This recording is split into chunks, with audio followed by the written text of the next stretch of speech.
2 লাখ টাকার operation neuroscience হাসপাতালে মাত্র 2000 টাকায় হয়। হ্যালো ফ্রেন্ডস, আসসালামু আলাইকুম। আমি আজকের আছি national institute of neuroscience and হাসপাতালে। তো আজকের আমি হাসপাতাল সম্পর্কে আপনাদেরকে কিছু ইনফরমেশন দেওয়ার চেষ্টা করব।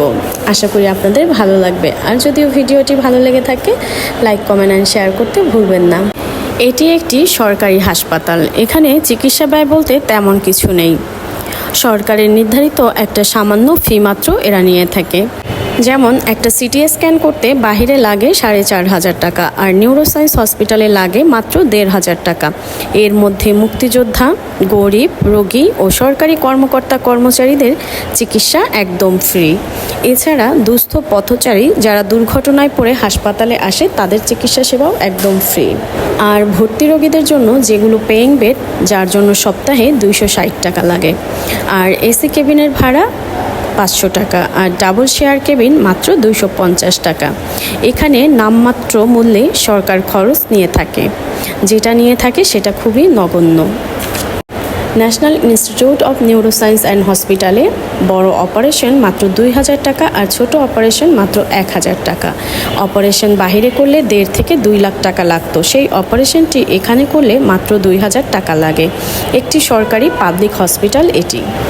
টিকিট কাউন্টার থেকে 10 টাকায় জরুরি বিভাগ ও বহির্বিভাগে টিকিট কেটে রোগী দেখাতে হয়। বহির্বিভাগে সকাল 8টা থেকে 1টা পর্যন্ত টিকিট দেওয়া হয়, আর রোগী দেখা হয় দুপুর 2টা পর্যন্ত। এছাড়া আপনারা অধ্যাপক 500 টাকা, সহযোগী অধ্যাপক 400 টাকা, সহকারী অধ্যাপক 300 টাকা, MBBS 200 টাকা ভিজিট দিয়ে আপনারা প্রাইভেটভাবে ডক্টর দেখাতে পারবেন। আর এই প্রাইভেটভাবে ডক্টর দেখানোর সময় হচ্ছে দুপুর 3টা থেকে সন্ধ্যা 6টা পর্যন্ত। এখানে জরুরি বিভাগ, বহির্বিভাগ, অন্তর্বিভাগ থেকে চিকিৎসা সেবা দেওয়া হয়। মাত্র 10 টাকার টিকিট কেটে আপনি 2টা পর্যন্ত রোগী দেখাতে পারবেন। এরপর প্রাইভেটভাবে ফি দিয়ে বিশেষজ্ঞ ডাক্তার দেখাতে পারবেন বিকেল 3টা থেকে 6টা পর্যন্ত। খাবারের জন্য প্রতিদিন 175 টাকা দিতে হয়। 500 থেকে 2000 টাকায় সকল ধরনের অপারেশন সম্ভব লাখ টাকার। এছাড়া নিউরোসায়েন্স হসপিটালে সরকারিভাবে বিভিন্ন রকম ওষুধও দিয়ে থাকে। নিউরোসায়েন্স হসপিটালটি ঢাকার আগারগাঁওয়ে শেরেবাংলা নগরে অবস্থিত। মিরপুর রোডের শিশু মেলা মোড় থেকে মাত্র 1 কিলোমিটার উত্তরে জাতীয় রাজস্ব ভবনের পিছনে ন্যাশনাল ইনস্টিটিউট অব নিউরোসায়েন্স হসপিটালটি অবস্থিত। এছাড়াও বেগম রোকেয়া সরণি দিয়ে এসে আগারগাঁও মেট্রো স্টেশন থেকেও সমান দূরত্ব এই হসপিটালটি। National institute of neuroscience and হসপিটালটির 24 ঘন্টা জরুরি বিভাগ খোলা থাকে। আইসিইউতে ঢুকতে হলে যেখানে লাখ লাখ টাকা ডেলি গুনতে হয়, সেখানে নিউরোসায়েন্স হসপিটালের ফি হচ্ছে, আইসিইউ ফি হচ্ছে মাত্র 10,000 টাকা প্রতিদিন। আপনি কিভাবে বুঝবেন আপনি একজন নিউরো পেশেন্ট? হঠাৎ করে বমি হওয়া, হঠাৎ করে একটা সাইড অবশ বা দুর্বল হয়ে যাওয়া, একটা হাত বা পা হঠাৎ করে অবশ হয়ে যাওয়া, অজ্ঞান হয়ে যাওয়া হঠাৎ করে, খিঁচুনি, এছাড়া ব্রেনের প্রবলেম। অর্থাৎ একটু আগে কি হচ্ছিল, অথবা আপনি আপনার বাসার অ্যাড্রেস, অথবা আপনি এখন একটা কাজ করতে যাচ্ছেন সেটার অ্যাড্রেস এখন মনে করছেন, আবার একটু পরেই ভুলে যাচ্ছেন, এই ধরনের প্রবলেম দেখা দেয়। আর বাচ্চাদের ক্ষেত্রে 1 বছরের বাচ্চার নর্মালি হাঁটার কথা, সে 1 বছরেও হাঁটছে না, অথবা কথা বলছে না, এবং অন্যান্য বাচ্চাদের মতো নর্মালি খেলাধুলা করছে না।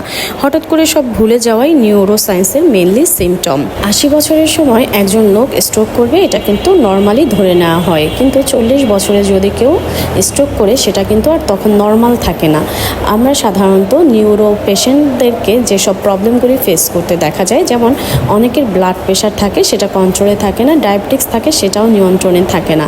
এছাড়া যারা ধূমপান করেন, অতিরিক্ত জর্দা খান, জর্দা এবং সাদা পাতা, সেটা কিন্তু নিউরো রোগের জন্য খুবই মারাত্মক। এছাড়া যে কোনো রোগের জন্য জর্দা খাওয়াটা মানে সিগারেটের চেয়েও অনেক বেশি ভয়ঙ্কর। সো এইসব জিনিসগুলি অবশ্যই অ্যাভয়েড করা উচিত। তো ফ্রেন্ডস, এই তো ছিল আজকের ভিডিও। তো আপনাদের যাদের নিউরো পেশেন্ট আছে, অথবা মস্তিষ্কে রক্তক্ষরণ, ব্রেন স্ট্রোক যেটাকে বলে, এই ধরনের সমস্যায় যারা পড়েন, তারা ওই অন্যান্য বড় বড় প্রাইভেট হসপিটালে লাখ লাখ টাকা না দিয়ে আপনারা নিউরোসায়েন্স হসপিটালে অবশ্যই আসতে পারেন, কারণ এই হসপিটালটি অন্যান্য প্রাইভেট হসপিটালের চেয়ে অনেক বেশি ভালো ট্রিটমেন্ট দেয় এবং অনেক বেশি পরিষ্কার পরিচ্ছন্ন। থ্যাংক ইউ সো মাচ ভিডিওটি দেখার জন্য। আজকের মতো আল্লাহ হাফেজ।